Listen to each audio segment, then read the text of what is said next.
चलिए जानते हैं आज के देश और दुनिया की सिलेक्टेड काम की और महत्वपूर्ण बड़ी खबरों को फटाफट अंदाज में। पीएम मोदी का आप और कांग्रेस पर तीखा सियासी हमला, कहा गुजरात में भेस बदलकर घुस रहे अर्बन नक्सल, लेकिन सफल नहीं होंगे उनके मंसूबे। पीएम मोदी ने गुजरात के भरूच में 8,000 करोड़ की योजनाओं का किया लोकार्पण और शिलान्यास।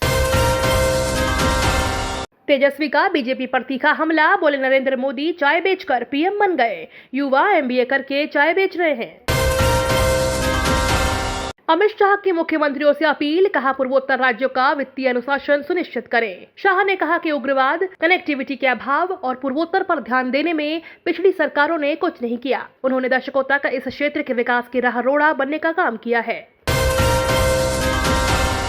किसानों की बल्ले बल्ले, अब आमदनी होगी दोगुनी, अमित शाह ने कर दिया ये बड़ा ऐलान। देश की सबसे बड़ी दूध विक्रेता कंपनी अमूल के साथ मिलकर खास प्लान बना रही है। अभी तक अमूल के दूध का इस्तेमाल भारत में किया जाता रहा है, लेकिन अब इसका स्वाद दूसरे देशों के नागरिक भी ले सकेंगे। सरकार की ओर से डेयरी प्रोडक्ट्स को बढ़ावा देने के लिए सरकार खास प्लानिंग कर रही है, जिससे किसानों को फायदा होगा।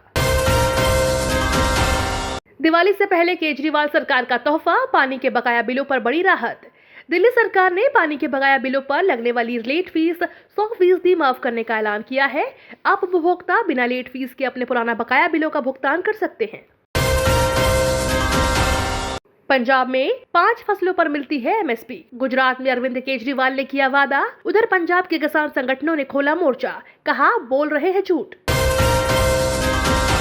सीएम गहलोत की मंजूरी, अस्पतालों में 619 पदों पर भर्ती, सड़क निर्माण पर 10 करोड़ रुपए खर्च होंगे। सियासी संकट के बीच सीएम गहलोत बोले, आपस में कोई लड़ाई नहीं है, सब मिलकर दोबारा सरकार बनाएंगे।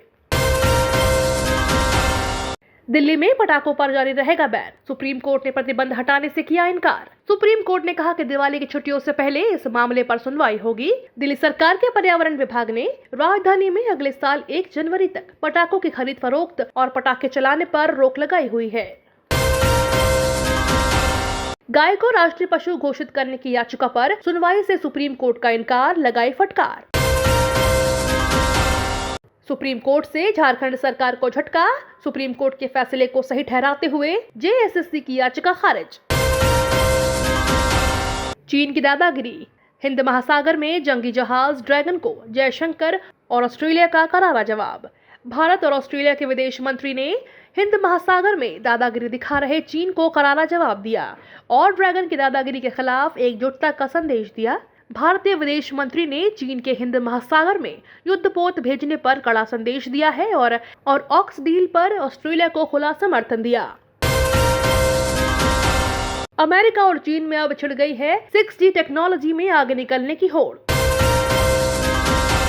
स्टूडेंट्स के लिए बड़ा ऐलान, केंद्र सरकार ने दी जानकारी। केंद्र सरकार और राज्य सरकार की ओर से स्टूडेंट्स के लिए कई खास स्कीम चलाई जा रही है, जिससे वह अपनी पढ़ाई को सही तरीके से कर सकें। हाल ही में एक पोस्ट में देखा गया है कि केंद्र सरकार की ओर से 11वीं से लेकर स्नातक तक के स्टूडेंट्स को फ्री लैपटॉप दिए जा रहे हैं। चीन का हथियार, अमेरिका पर करेंगे सटीक वार, एक की काट तो दुनिया में किसी के पास नहीं। चीन ने कई ऐसे गुप्त हथियारों का निर्माण किया है जिसकी बहुत कम जानकारी ही सार्वजनिक है। इनमें से कई तो हाइपरसोनिक स्पीड से उड़ने में सक्षम हैं। इसमें लड़ाकू विमान से लेकर मिसाइलें और बम तक शामिल हैं। चीन का दावा है कि उसके कुछ हथियारों को दुनिया का कोई भी एयर डिफेंस रोक नहीं सकता है। क्वालकॉम ने भारत में खोला अमेरिका के बाहर सबसे बड़ा ऑफिस, हैदराबाद को दी प्रायोरिटी।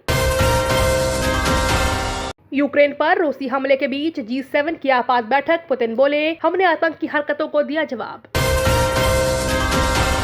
मोपा ने केंद्र सरकार से खाद्य तेलों और तिलहन पर लगी स्टॉक सीमा हटाने की उठाई मांग।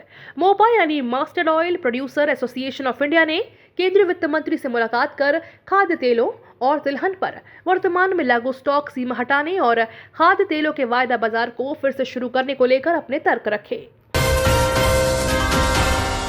केंद्र सरकार ने चीता टास्क फोर्स का गठन किया। केंद्रीय पर्यावरण, वन और जलवायु परिवर्तन मंत्रालय ने मध्य प्रदेश के कूनो राष्ट्रीय उद्यान के साथ साथ अन्य निर्दिष्ट क्षेत्रों में जहां चीतों को पेश किया जा सकता है, में चीता परिचय परियोजना की निगरानी के लिए एक टास्क फोर्स का गठन किया है। डेली ऐसी ही खबरों से अपडेट रहने के लिए चैनल को सब्सक्राइब करके बेल आइकन को दबाना बिल्कुल ना भूलें।